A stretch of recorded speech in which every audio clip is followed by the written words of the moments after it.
It's like they're slowly ruining all our childhoods. That's why we should all be sad. Welcome to another episode of the Decogged Reviews.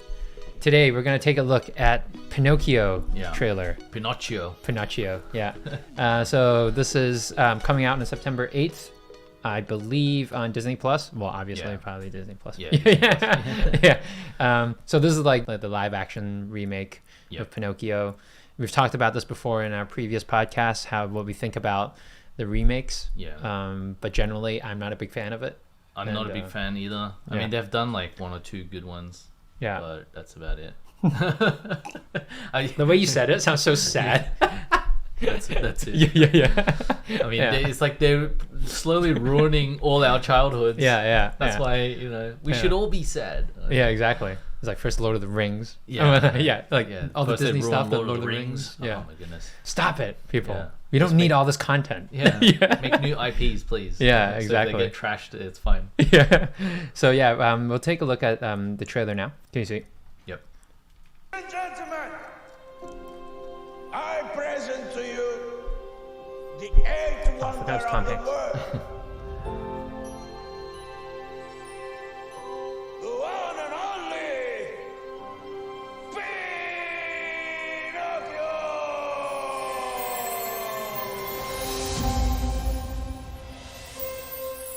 No. Hello, Pops. Jumping jeepers. An almost real boy. Turn around, let me get a look at you. I will be right here when you get back. Pinocchio is running around loose without a conscience? Can you imagine the trouble he's gonna get into? Wouldn't want that on my conscience. Everybody who's anybody wants to be a somebody. But I want to be real. Why on earth would you want to be real when you can be famous?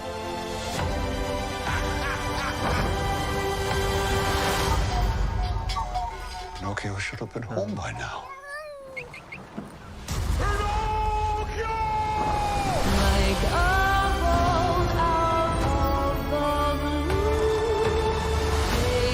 Wow. He won't be a puppet anymore. Whoa. That's for sure.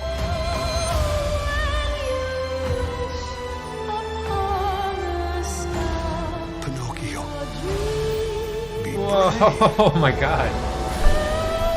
Truthful. Non-selfish.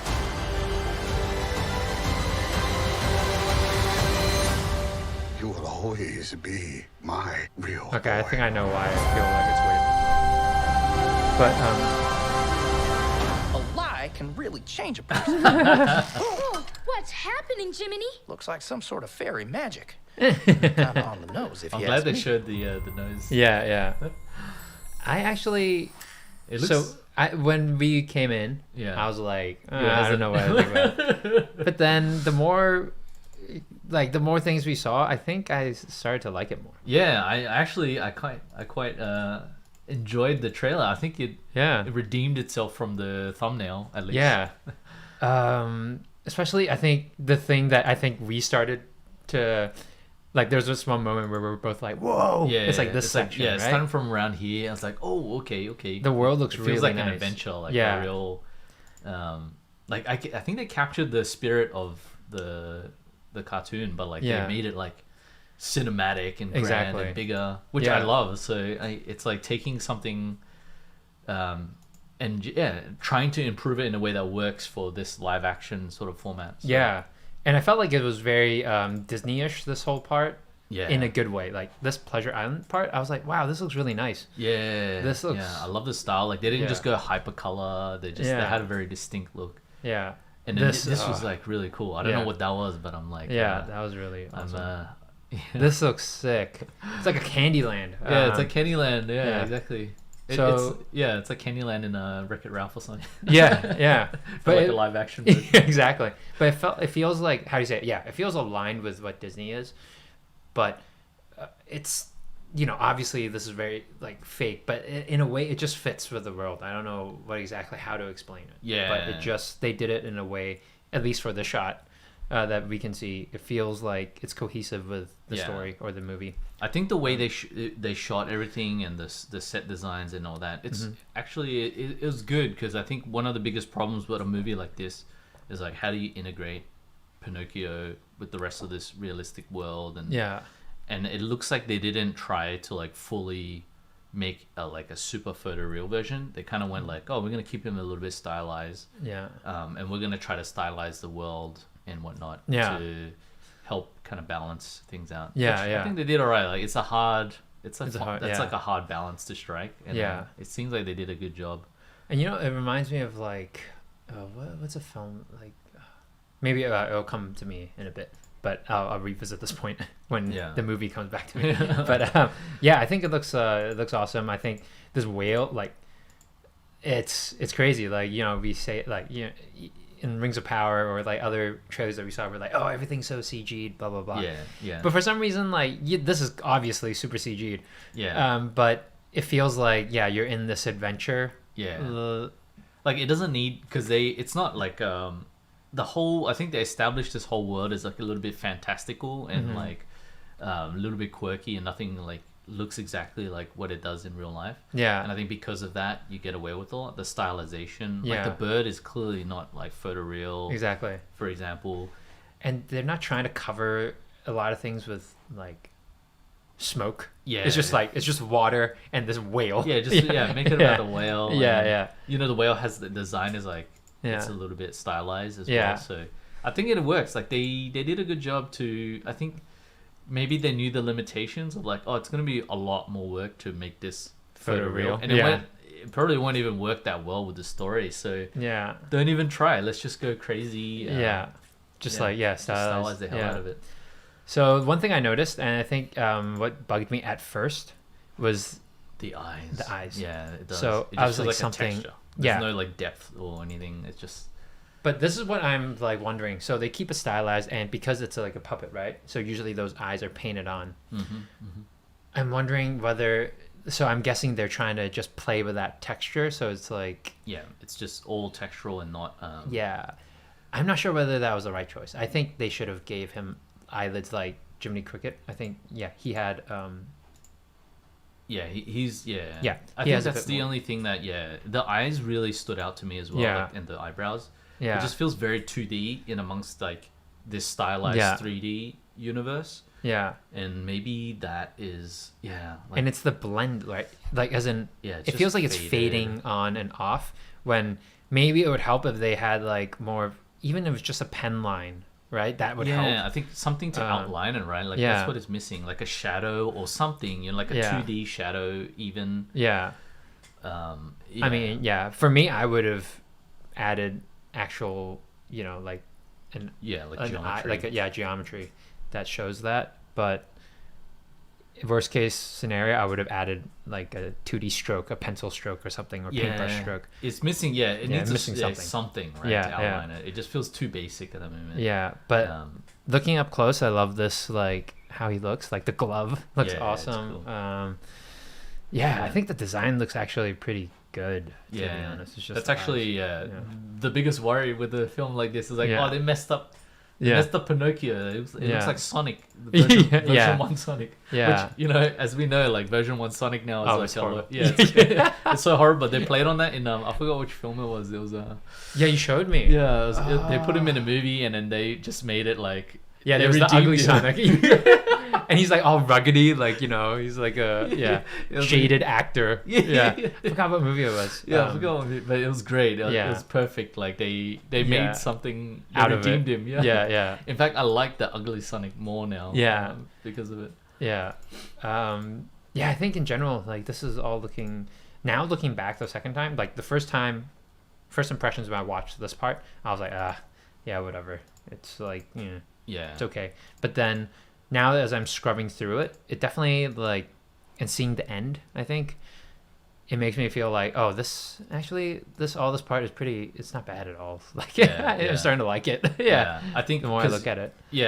Before it's just Tom Hanks and him, right? So it's hard to tell like how this universe is gonna feel. But I think they as you kept watching it, you start to get the vibe. You're like, oh, okay. Exactly. And then you like knowing the target audience as well. It's like families, kids, like children probably. They like it. Yeah, they don't care. They probably like that it's like not realistic. They probably like that it's kind of like wacky and semi photoreal. Like, well, yeah, and I think like maybe I have some natural biases, like just thinking because of the previous like Disney films. Yeah. So automatically in the beginning when I was watching this, I was like, yeah. I'm almost assuming what the ending or what the world's gonna be like, and I'm gonna be like, oh yeah, they're gonna ruin it. Yeah, they're gonna do like another cookie cutter live action. But you know, it's Robert Zemeckis, so I think he'll do all right. Plus the music, the score was really good. Yeah, it was really good. Yeah, I think the score really helped. Unlike the Lord of the Rings, the Ring of Power trailer, where the score completely undermined the trailer. The score in this actually like made this feel like way more like high budget and like. It reminds me of the old Disney 2D like sort of like scores. Yeah, it's almost like I was like, if I was going, like I used to go to Disney, like my parents used to take me to Disneyland, Disney World when we're on holiday, and it feels like those are the rides. And that's the score for the rides. Yeah. And I was like, wow, that's really cool. Like, so yeah. So it felt like you're going on like that ride, like a journey. Yeah. And so the only thing that popped out to me for this shot, and it was very specific, oddly specific, but I felt like one of the reasons why I was having doubts about this show, for some reason the shot felt off to me. Whether it's maybe the light, it feels really flat or something. Yeah. With his back. But it could still be a whip. Exactly. Yeah. Anytime I see trailer stuff and I know like the VFX isn't like perfect. It's not perfect. I always give the VFX artists the benefit of the doubt because we've been put through this situation where it's like you got 1 week left. All right, we need to put this shot in the trailer all of a sudden. Yeah. All of a sudden, why this shot? Like why couldn't you decide like 2 months ago? Yeah. And then you're rushing to like fix up like all this little stuff to get it up to scratch. Yeah. Or they change the design on his back, and then you have to re-render everything last minute. Yeah. There's a whole bunch all of reasons. That. Yeah. Exactly. And let's see. I like the fox looks pretty. Yeah, the fox looks really good. Yeah. But it's kind of like that same stylized, like semi-photoreal look. But so I worked on Peter Rabbit, and there's like a similar. Honestly, like it's the same character. It feels like the same character. Yeah. But I mean, of course, that was years ago. But comparing the two, when I look at this, I'm like, wow, it's like a sort of maybe because of its renderer, people like obviously artists need to evolve because like the audience's eye is getting more attuned, right? So I feel like, and with technology, I feel like this fox looks so good, like the fur and everything. Animation of course is great, but it's just like it feels like there was a big step in terms of like the technology and the artistry from when I saw a similar fox in the project that I was working on to this and one. It was like but you can see like all the face deformation, like all the skin and stuff, like rigging's gotten so much better, like fur's gotten so much better.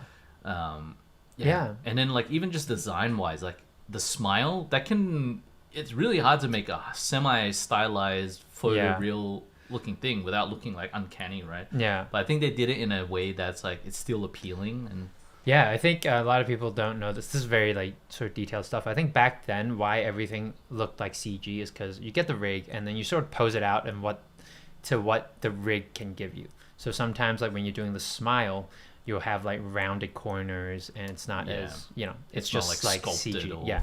This one you can clearly like if you took away like if you just took the base color of everything and like put it and you just saw the base color without any shadows.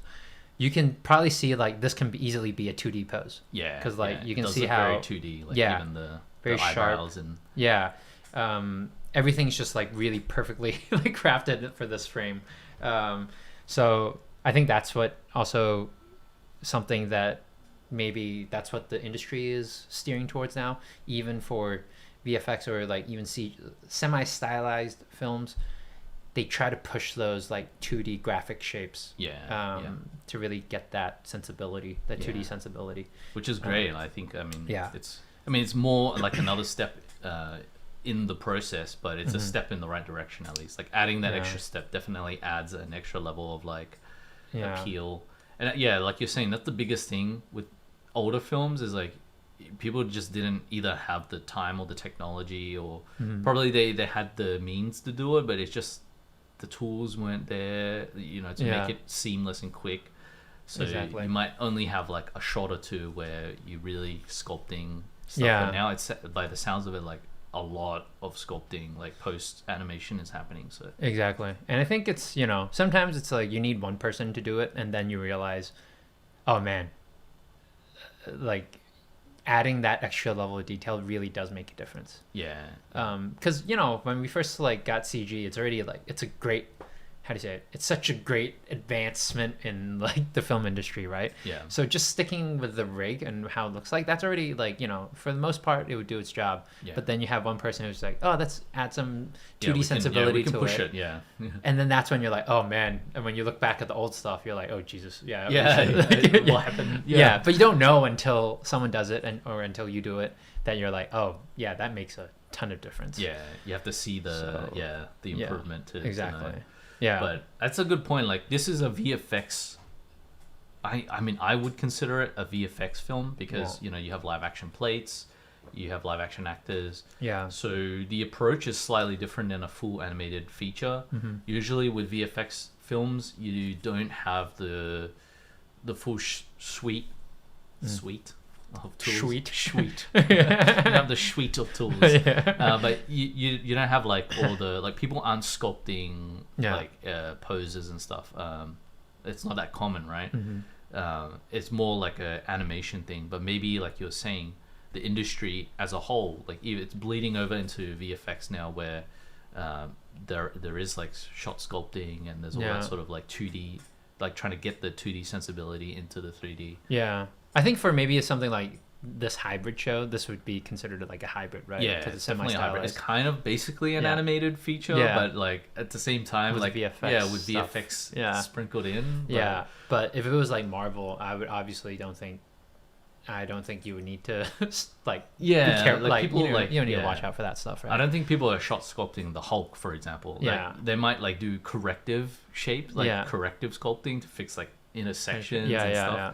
But no one's like sculpting the Hulk to like have the straight versus curve. Yeah, and if anything, that would stick out like a sore thumb, right? Yeah, and exactly. It's like, you'll be like, oh, what was that? It's too like art directed. Yeah, not exactly. realistic. So that's totally, that would be totally different. And I think let's see, but now, like, on top of this, I think even animated features now is sort of incorporating the more VFX sort of workflow with a lot more simulations now. Yeah, with, that's what I know. with water clothes? sims, clothes. Yeah. Because before, I think for animated features, you don't do that much sim. Like you animate the, like, back then, you animate the shirt a bit, and that would you can pass that off. But now it's like you animate it, and then on top of that, they put a sim on top. Yeah. Right. And then and on top of that, you have the muscle stuff. Yeah, you got all the muscle sliding and the skin over muscle and all that. Like, even like things like tension maps, like wrinkle maps, all that stuff they're adding into like animated features now, which is cool. Yeah, it's like kind of the worlds are colliding a bit. Maybe this is a good film, actually, that it's like kind of the culmination of like advancements in VFX plus the advancements in animation. And it's kind of gone into this. I mean, by no means is the design and the look and everything perfect. I think there's still like, I think there's another level where you can push it, where it's like, now it's like everything feels way more integrated. But they're kind of like they're trying, which is I give them credit for. Exactly. I mean, there's so many. It's a fine line for every movie. It's different too. It's like there's such a fine line between getting the right amount of stylization and realism. It's kind of weird. Like as soon as you put like a real life actor in with like animated stuff, it looks off. Or vice versa, you put an animated thing in like a fully live action thing, it's like it feels off. So nothing. It's really hard to get that balance. I mean, even if you figure out the character, then you have to figure out like the world. So it's like that's another, like, if that doesn't work, then no matter how good of a job you did with the character and blending it like with that stylized realism, if the world doesn't work, it just falls apart. It falls apart. Someone who I think was really good with this was like Tim Burton.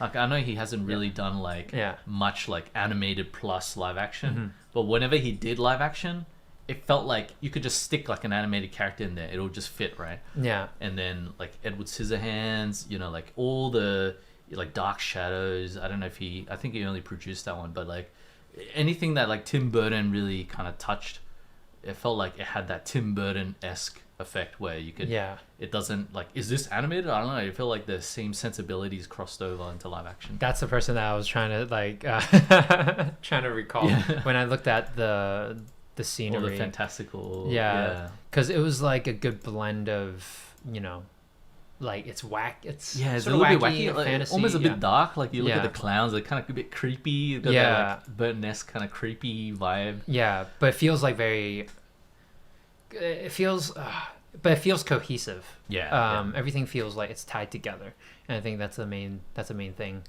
I think that that's like it feels like everything had like a clear vision. And I think that's what Burton was so good at. You know, despite like all the problems with sometimes with these films, like scripts and whatnot, like art direction wise, it always felt like on point. Like the guy would just like, with his art direction, was always on point with anything he did. And you know, when we said like for Rings of Power, we're like, oh, things feel too doctored now, but it's weird. This, like with Tim Burton, and even the guy who's that director for the Grand Budapest Hotel and Isle of Dogs, Wes Anderson.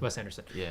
So with them, it always felt like it's so doctored, but it's like they go like all in, like committed. I think the whole world is doctored. In a way that it makes sense. Like it's I feel like you can't. It's like the uncanny valley thing again, right? You do it a little, and you start going down the uncanny valley, and then you do it like just 50-50, and you're like at the bottom where it's just like it's neither here nor there.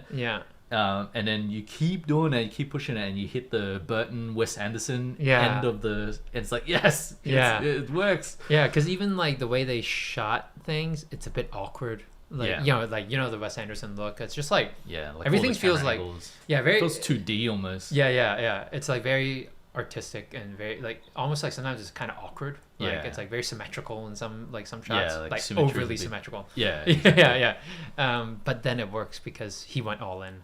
And I think Tim Burton's the same. I think you have to. If you want to do if you want to go down the stylization route, you have to go all in or like not at all. So going back to, I don't want to turn this into Rings of Power trailer, but going back to Rings of Power, like it was like, judging from the trailer, it was like in that uncanny. It started going too far down that uncanny valley, and it didn't come on the other side. But with the thing like Rings of Power, you always have Lord of the Rings to compare to, and Lord of the Rings was on the good side of the valley, on the realism side. And then they went too far down with Rings of Power. Down that, like it's should have just stuck to the realistic. Whereas this is kind of like almost on the other end of the stylization, where it's like maybe if they pushed the stylization even more, it could have been even more appealing. But it's still a little bit in that. It's coming. Maybe it's coming out like it's coming out on the other end of the uncanny valley, but it's like not quite there. But you know, it's good for what it is, I think. I think so. But I think I'm actually, after watching this trailer, I'm more excited about like checking this out. I think I'll give it a B.